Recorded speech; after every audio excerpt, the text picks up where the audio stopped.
Hello, I'm Professor Jude Genilo, the head of the Media Studies and Journalism Department of the University of Liberal Arts, Bangladesh. Today, I will be speaking about the concepts of opinion in public opinion, noting that public opinion formation is one of the pillars in the practice of public relations. The opinion in public opinion has been conceptualized in different ways by many scholars in the field. We shall examine these one by one and see how it evolves in the digital age.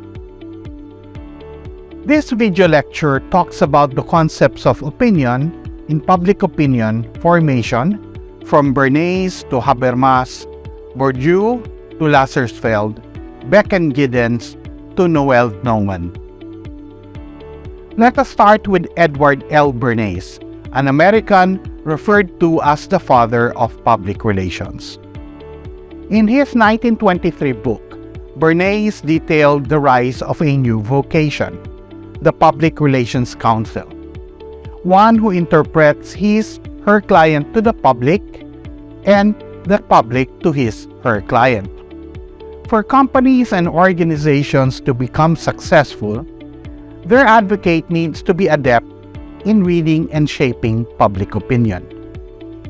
Bernays defined public opinion as the aggregate result of individual opinions of men and women who make up society or any group in society. In a subsequent piece in 1928, he added that public opinion represented any given thought of a group of society at any given time toward a given subject. The counsel, Bernays stated, needs to be a student whose field of study is the public mind. He needs to study facts depicted in some way in articles, newspapers, magazines, advertisements, and other public avenues. Public opinion is the result of public debate, and public debate transpires in the public sphere.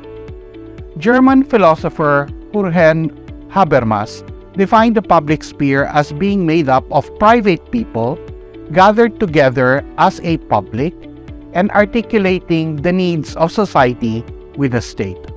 As societies advanced, the articulation of collective needs happened more often in newspapers, magazines, radio, television, and film. The mass media became the most dominant force in the public sphere.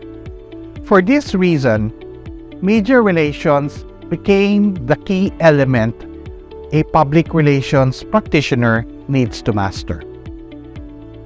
It is only in this manner that an organization gets the opportunity to be heard. Then, the persuasive messages of the organization can be discussed and deliberated upon at the court of public opinion. In 1972, French philosopher Pierre Bourdieu challenged Bernays' concept of public opinion formation, declaring that public opinion does not exist. He gave three reasons. First, not everyone can have an opinion. Second, not all opinions have the same value.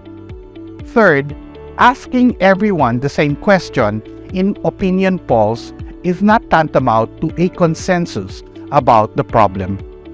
At the heart of his argument is the term political competence, which is the ability to orient oneself within a political terrain, produce intellectual discourse, and carry out political activities.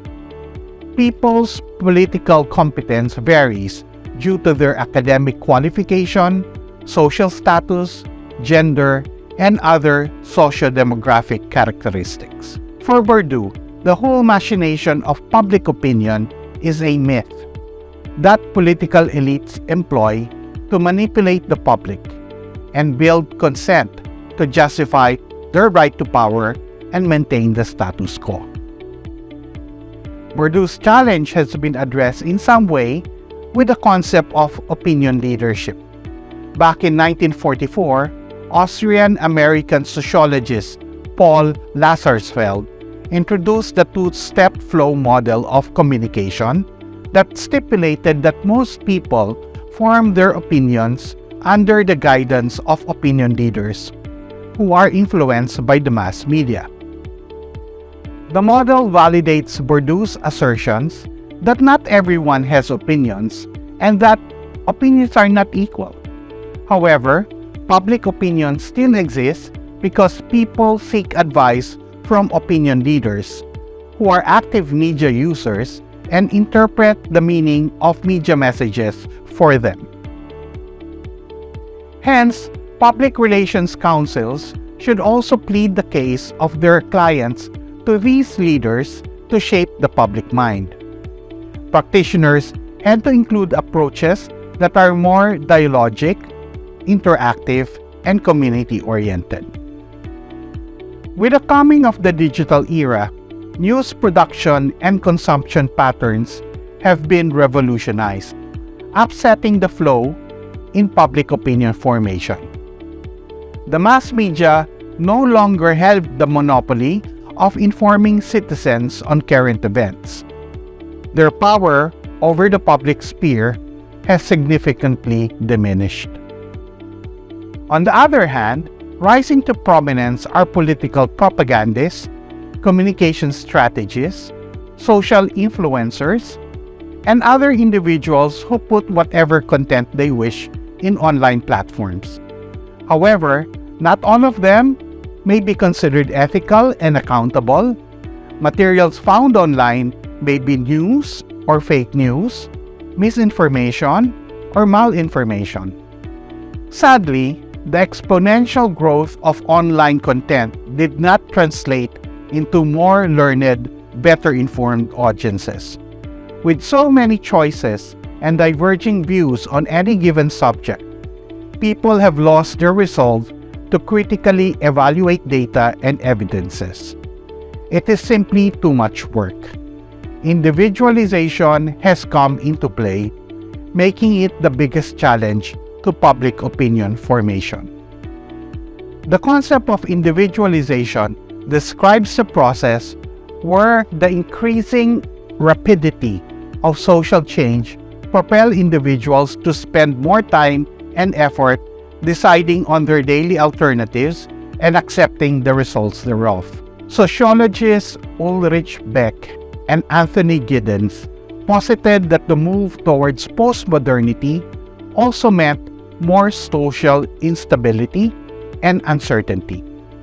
In a highly globalized and interconnected world, the choices for individuals expanded to the multitude. Just to get by in life, people are forced to make thousands of decisions, and many of these choices have to be made without proper guidance. For people who make the laborious effort at forming an opinion, the said judgment once voiced can be easily challenged.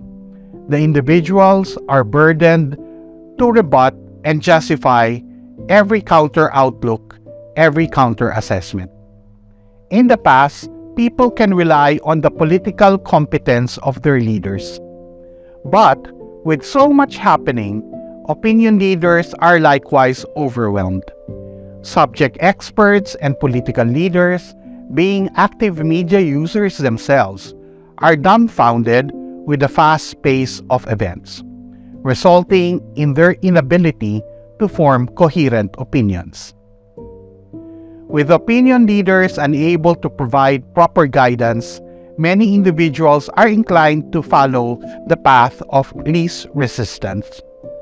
Instead of filling the information gap to have agency in assessing situations, they accept the opinions of the loudest voices within their echo chambers. The situation is understandable. In the 1950s, psychologist Solomon Asch conducted experiments to see how individuals yielded or defied a majority group and the effect of such influences on beliefs and opinions. Although knowing they are right, subjects to the experiment conformed with the majority group simply because they did not want to seem out of step by not going along with the rest. In 1972, German political scientist Elisabeth Noelle Neumann, in her spiral of silence theory, supposed that people have an inherent fear of isolation and would not express their opinions to avoid just that. People are social animals, after all. For many individuals, the best opinion is to hide their opinion or avoid making an opinion. Others simply echo the loudest opinion to sidestep potential attacks and be on the safe side. The concepts of opinion in public opinion have certainly evolved throughout the years.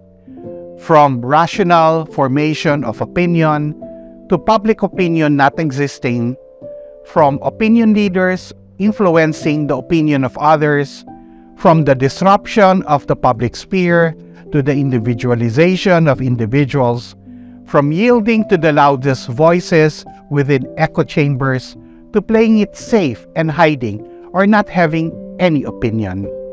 Such notions are having an impact on the practice of public opinion. What is next in store? No one can tell.